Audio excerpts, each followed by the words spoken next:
After the Golden State Warriors' deflating 132-118 loss to the Chicago Bulls, their 10th loss in 11 games against Eastern Conference teams this season, head coach Steve Kerr had some revealing statements about his team. "I just think we're having trouble just stacking together good decision after good decision. We always talk about stringing together 3 stops in a row, but you foul a 3-point shooter here. You leave strong side corner there. It's just really hard to build any traction in a game defensively." The most telling part of that statement is Kerr pointing out specific defensive lapses, fouling a 3-point shooter and helping one pass away off of the strong side corner. Considering what happened against the Bulls, I can't help but think this was a veiled shot at a specific player who committed these exact lapses on defense. Anthony Lamb has been a solid two-way contract player for Kerr on offense, all things considered. In an offense that banks on connective playmaking to drive their system, Lamb knows how to be a bridge for the Warriors' main engines. He can be a handoff hub. He can screen for the Warriors' movement shooters and pick-and-roll ball handlers. He's a solid cutter who can take advantage of open space created from the pull of said shooters. He can bust out on the break-off of a missed shot and go coast to coast. He even has the added benefit of being a play finisher, either through those cuts or from the outside, where he's shooting nearly 41% on 3.5 attempts per game. But first, if you are new to the Warriors news channel, take advantage and subscribe so you don't miss the latest news that happens in the world of basketball. We are always bringing you firsthand here. Enjoy and like this video, so that YouTube continues to bring you the latest Warriors news in the world of basketball. But as much a good fit he's been offensively, it's his troubles as a defender that has somewhat canceled out some of the good stuff. Defensive decision-making hasn't been Lamb's strongest suit. Case in point, Lamb closes out a little too hard on Derrick Jones Jr., a career 30.3% shooter, and sends him to the free throw line for 3 shots. Not much needs to be explained why this decision wasn't a particularly good one. On Kerr's comment about helping strong side corner, there's a reason why most NBA teams prefer not to do so. Naturally, help on drives from one side of the floor comes from the weak side, the side opposite of where the ball is. The low man is tasked with helping by rotating into the paint, the technical term being trapping the box, so that the ball handler is forced to make the long skip pass to the weak side corner or wing. Long skip passes are preferred by defenses simply because it gives rotating defenders more time to make controlled closeouts and discourage open shots. That is why the man defending corner shooters from the strong side, the side where the ball is, corner, shouldn't be the one helping. But that's exactly what Lamb forgets not to do on this possession. Since Lamb helps off of Ayo Dosunmu on the Zach LaVine drive, all LaVine needs to do is to make the short pass to the corner for a quick 3. There was no need for Lamb to help on the drive.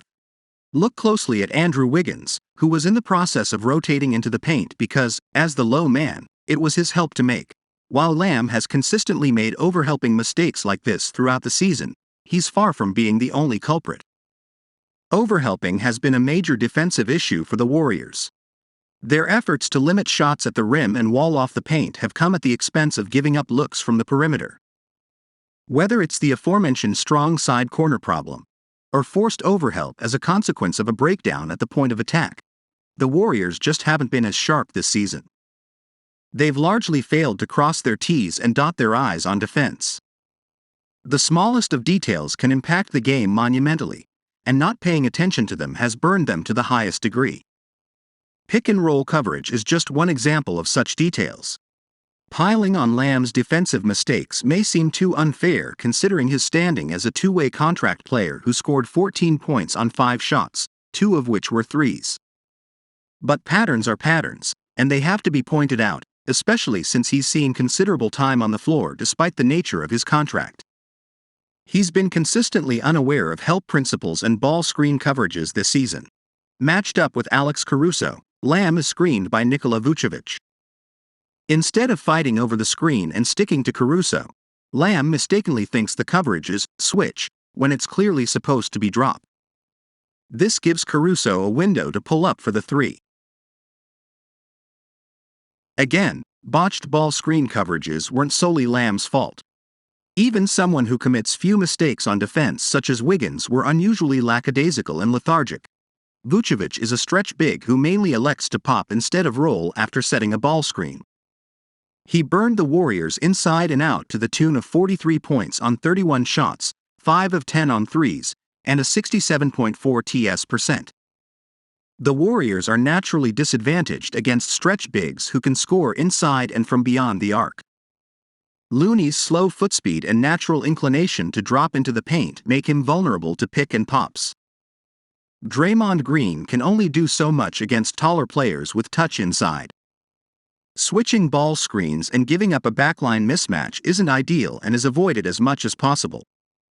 Even so, Wiggins should not be adamant about chasing his man, drifting into the paint, and leaving Vucevic wide open for a three.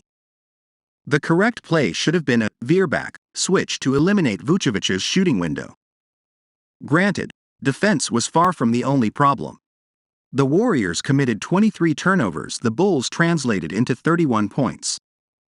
Steph Curry, 8, and Green, 6, combined for 14 of them. Their turnover rate of 21.3% surpassed even their own second-worst mark of 16.1% this season.